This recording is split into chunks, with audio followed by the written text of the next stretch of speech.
Hello and welcome back to my channel. आज हम करने वाले हैं ML Aggarwal class 9 chapter 16 exercise 16.1 का क्वेश्चन नंबर 9।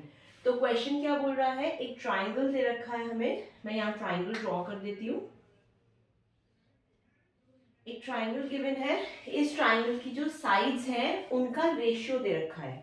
ये रेशियो है क्योंकि रेशियो से जो ये डिनोट करता है साइन, ये रेशियो को ही डिनोट करता है।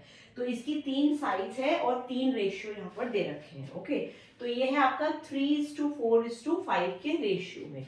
तो ये जो तीनों साइड्स है ट्राइंगल की, ये 3:4:5 के रेशियो में है। इसको थोड़ा बड़ा बना लेते हैं। तो ये ट्राइंगल है हमारा जिसकी तीनों साइड्स 3:4:5 रेशियो में गिवन है। ओके, तो एक चीज आपको जरूर ध्यान रखनी है, जब भी आपको रेशियो दे रखा होता है तो उसमें आप रेशियो के साथ x लगाएंगे साथ में। ओके, क्योंकि ये ओरिजिनल मेजरमेंट तो है नहीं। जो आप मैं अगर यहाँ पर लिख दूं 3, 4, 5 तो ये गलत होगा। क्यों? क्योंकि ऐसा नहीं है कि ये मेजरमेंट्स दे रखे हैं। ये तो तब लिखते हैं हम अगर हमें मेजरमेंट्स दे रखे होते 3 सेंटीमीटर, 4 सेंटीमीटर, 5 सेंटीमीटर, ये 3 मेजरमेंट्स दे रखे होते हैं ट्राइंगल के। लेकिन यहाँ पर मेजरमेंट्स नहीं गिवन है, यहाँ पर रेशियो गिवन है। तो यहाँ पर 3, 4, 5 साइड्स का इस तरह से लिखना गलत होगा, because these are not measurements, ये रेशियो है। तो इसको हम ऐसे ना लिखकर हम कैसे लिखते हैं रेशियो के लिए, तो ये चीज आपको नोट करनी है। यहाँ पे जब भी रेशियो गिवन होता है तो उसके साथ हम एक वेरिएबल ले लेते हैं। हमने उसका नाम अगर x ले लिया, कोई भी वेरिएबल ले सकते हो आप, तो उस x को इन तीनों की मल्टीप्लिकेशन में लगा सकते हैं। ओके, तो यहाँ पर मैं इस पहली साइड को लिख सकती हूँ 3 x, जो कि हम इसको 3x भी बोल सकते हैं। ओके, तो मैं यहाँ पर लिख देती हूँ पहली साइड जो है वो 3x हो जाएगी, दूसरी साइड हो जाएगी 4x और जो तीसरी साइड है वो 5x हो जाएगी, क्योंकि x के मल्टीप्लिकेशन में हमने इसको ले लिया। ओके, तो ये चीज ध्यान रखने वाली है कि जब भी रेशियो गिवन होगा तो उसके साथ, तीनों के साथ जितने भी रेशियो गिवन है उनके साथ हम एक वेरिएबल लगा के उसको मल्टीप्लाई कर देंगे। ओके, तो पहला साइड हमारा 3x हो गया, दूसरा 4x, तीसरा 5x। ओके, तो ये हमें रेशियो गिवन है, इसलिए इस तरह से किया है हमने। नेक्स्ट आगे हमें क्या गिवन है, उसका पैरामीटर गिवन है। हमें इस ट्राइंगल का पैरामीटर गिवन है। पैरामीटर आपको सब पता है कि पैरामीटर क्या होता है, सारी साइड्स को प्लस कर देना। तो इसको याद करने का एक मैं तरीका बता देती हूँ आपको, p से पैरामीटर और p से प्लस। तो ऐसे आप याद रख सकते हो कि पैरामीटर निकालने के लिए आप किसी भी फिगर का पैरामीटर निकालना है तो उसकी बाउंड्रीज को आपको प्लस कर देना है। ओके, तो कैसे याद करना है आपको, पैरामीटर p से स्टार्ट होता है और प्लस भी p से स्टार्ट होता है। That means parameter is the plus और addition of all sides of a figure. Okay, तो इसका पैरामीटर हमें दे रखा है विच इज 48 सेंटीमीटर। ओके, तो अब यहाँ पे हम क्या करेंगे, पैरामीटर इज इक्वल टू क्या होगा इस ट्राइंगल का, अगर मैं इसको ले लूं a b c, तो इसका पैरामीटर होगा सारी साइड्स को प्लस कर देना। ओके, तो पहली साइड है इसकी हमारी ए बी,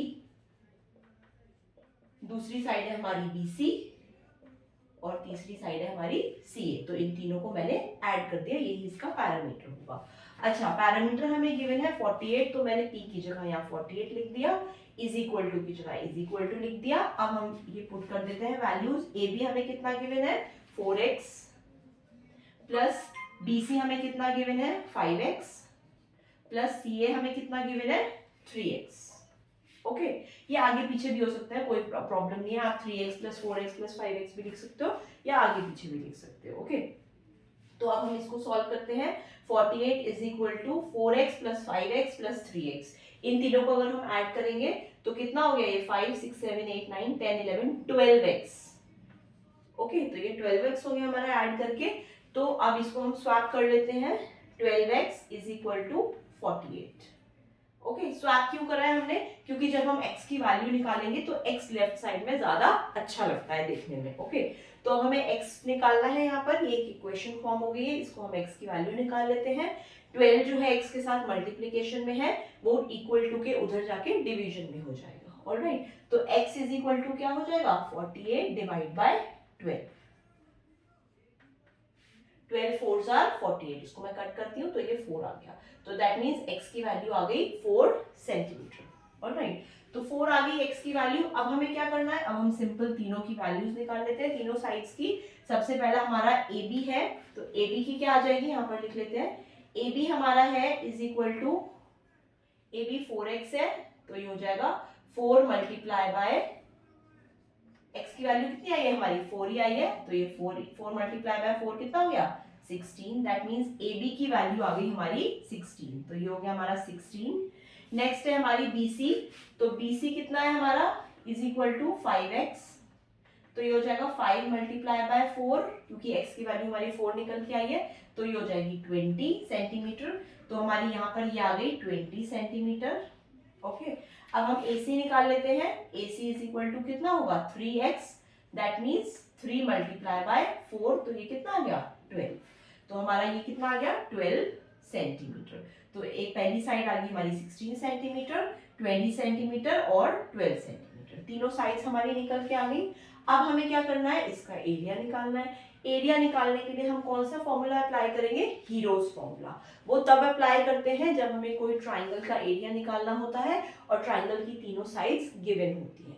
तो ये एक ट्राइंगल है, इसकी तीनों साइड्स हमें गिवन है, मतलब हमने निकालनी है, तो इसका एरिया निकालना है, क्योंकि क्वेश्चन में हमें एरिया पूछा गया है।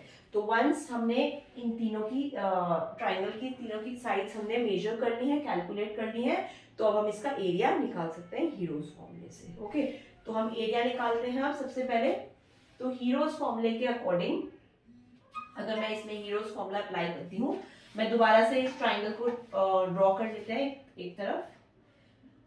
तो हमारा फाइनल ट्राइंगल बन गया जिसमें जो साइड्स हमारी आई हैं 20 सेंटीमीटर, 16 सेंटीमीटर और 12 सेंटीमीटर। तो हमारा ये ट्राइंगल हो गया ABC। तो ये हमारी साइड्स निकल के आ गई, इसका सिंपल हमें एरिया निकालना है।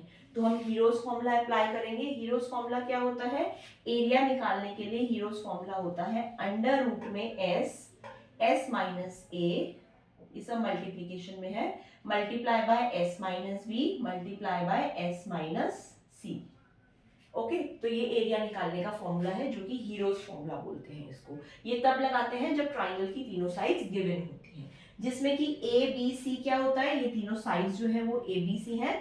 तो ये हमारा ए हो गया, ये हमारा बी हो गया और ये हमारा सी हो गया। ऑलराइट, अब हमें एस की वैल्यू निकालनी है। एस क्या होता है, एस भी हमें यहाँ पे कैलकुलेट करना होता है। S इज इक्वल टू होता है A plus B plus C divide by 2, मतलब तीनों साइड्स डिवाइड बाय 2। तीनों साइड्स डिवाइड बाय 2 मतलब A क्या है हमारा यहाँ पर 20 प्लस B क्या है हमारा यहाँ पर 12 प्लस C क्या है हमारा 16 डिवाइड बाय 2। तो 20 प्लस 12 प्लस 16 हम कर लेते हैं, 20 प्लस 12 प्लस 16, ये आ गया हमारा 2 3 4 48। तो 48 डिवाइड बाय 2 ये आ जाता है हमारा इक्वल टू 48 डिवाइड बाय 2। तो s की वैल्यू हमारी आ जाती है 4 2 जा 8, 2 2 जा 4, 2 4 जा 8, 24 सेंटीमीटर। ओके, तो s की वैल्यू आ गई हमारे पास। ABC हमें पता ही है, तो सिंपल हम फॉर्मूले में सारी वैल्यूज पुट कर देते हैं। तो a इज इक्वल टू क्या हो जाएगा, अंडर रूट में सबसे पहले s रखते हैं हम 24, मल्टीप्लाई में s माइनस b करना है, तो मतलब 24 माइनस a करेंगे 20, मल्टीप्लाई में s माइनस सी मतलब 24 माइनस b, सॉरी b कितना है 12, मल्टीप्लाई में क्या है s माइनस सी मतलब 24 माइनस c कितना है हमारा 16। ओके, अब इसको हम कैलकुलेट करते हैं। एरिया इज इक्वल टू क्या निकल के आएगा, अब हमारा क्या क्या बच गया, 24 की जगह मैं 24 ही लिख रही हूँ, multiply by 24 minus 20 is equal to 4, multiply by 24 minus 12 is equal to 12, multiply by 24 में से 16 माइनस करते हैं, कितना आ जाएगा ये 8। ओके, तो ये हमारा आ गया 8। ऑलराइट, अब हमें एरिया निकालना है। अंडर रूट में वैल्यूज हैं, ऑब्वियस सी बात है अंडर रूट में हम आंसर नहीं दे सकते, तो हमें जो वैल्यूज है अंडर रूट से बाहर लानी पड़ेगी। अंडर रूट से बाहर लाने का एक ही प्रोसीजर है आपका, इसके अंदर हम पेयर्स फॉर्म कर लेते हैं नंबर्स के, और एक पेयर से मतलब 2 नंबर से एक नंबर बाहर आता है। ओके, तो इसको हम करते हैं a इज इक्वल टू, उसके लिए हमें क्या करना है, इसके फैक्टर्स निकाल लेने हैं हमें। 24 सबसे पहले हमने 24 लिया, तो 24 के हम निकाल लेते हैं। यहाँ पे किस तरह से निकालेंगे देखिए, इसको सबसे छोटे नंबर से कट करेंगे। सबसे पहले 2 1 जा 2, 2 2 जा 4, 2 6 जा 12 और 2 3 जा 6। That means 24 can be written as 2 multiplied by 2 multiplied by 2 multiplied by 3. तो हम लिख देते हैं ये 24 की जगह 2 into 2 into 2 into 3। Okay, next हम 4 को लिख सकते हैं। अब 4 आ गया हमारा, ये तो मैंने 24 को लिख दिया। अब 4 को मैं लिख सकती हूँ 2 मल्टीप्लाई बाय 2। ओके, ऐसे ही हम 12 के भी निकाल लेते हैं। 12 के निकालेंगे अगर हम, तो ये क्या होगा, 2 6 are 12 और 2 3 are 6, 3 1 are 3। So 12 can be written as 2 multiply by 2 multiply by 3। Okay, तो 12 की जगह मैं लिख रही हूँ 2 इंटू 2 इंटू 3। ऐसे अगर आप 8 के निकालेंगे तो 8 को हम लिख सकते हैं 2 इंटू 2 इंटू 2। तो इस तरह से हमने जो अंदर सारे नंबर्स थे उनको सबको खोल दिया। ओके, ये क्यों खोला है हमने, जिससे हम पेयर बना बना के इनको बाहर ला सकें। अब देखिए, सबसे पहले ये 2 2 का पेयर बन गया, 2 पेयर से एक नंबर बाहर आएगा, अंडर रूट से बाहर लाना है हमें, तो 2 पेयर से 2 2 से एक 2 बाहर आया। ओके, फिर ये वाला 2 और ये वाले 2 से एक 2 बाहर आया, ये वाला 2 ये वाले 2 से एक और 2 बाहर आया, मल्टीप्लाई बाय ये वाला 3 और ये वाले 3 से एक और 3 बाहर आया, multiply by this 2 and this 2 से एक और 2 आया, मल्टीप्लाई बाय इन दोनों का एक पेयर बन गया और एक 2 बाहर आ गया। तो हम अंडर रूट से इस तरह से बाहर आ गए। उसके बाद a is equal to, simple इनको मल्टीप्लाई कर लीजिए, 2 2 4, 4 2 8, 8 3 24, 24 2 48 और 48 2 8 2 16, 4 2 9, 96। तो दैट मीन्स जो एरिया आ गया आपका 96 सेंटीमीटर स्क्वायर। अब सेंटीमीटर स्क्वायर क्यों लगाते हैं, क्योंकि एरिया का जो यूनिट होता है वो स्क्वायर्स में ही आता है। जो भी यूनिट आपको गिवन है क्वेश्चन में, उसके ऊपर सिंपल आपको स्क्वायर लगा देना है। और वेरी इंपॉर्टेंट, ये यूनिट लगानी बहुत जरूरी है। अगर आप खाली 96 आंसर लिख देते हैं और सेंटीमीटर स्क्वायर नहीं लिखते हैं तो इस पे हो सकता है आपका हाफ मार्क्स कट हो जाए। That is why it is important to write the unit also. Alright, तो I hope this answer is clear.